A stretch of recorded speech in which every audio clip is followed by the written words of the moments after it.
नमस्कार बंधुगण, चलतु आज डालिंब विषय जानिबा। डालिंबर विभिन्न नाम। ओडिया रे डालिंब, हिंदी रे अनार, बंगला रे बेदेना, संस्कृत रे डाडिम, तमिल रे मादुलई और तार बोटानिकल नाम प्यूनिका ग्रेनेटम। डालिंब रे थिबा विटामिन। डालिंब रे विटामिन बी, सी, मैग्नेशियम, पोटासियम, फॉस्फोरस, सेलेनियम और जिंक प्रचुर मात्रा रे थाए। डालिंब खाइबा द्वारा लाभ।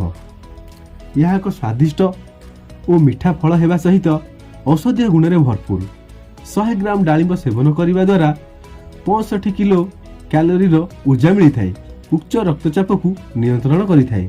दृष्टि शक्ति बढ़ाइबा रे सहाय्य करि थाए। याकु प्रतिदिन सेवन करिबा द्वारा वार्धक्य शीघ्र आसे नहीं और शरीर सुस्थ रहे। तेणु नियमित डालिंब सेवन करिबा उचित।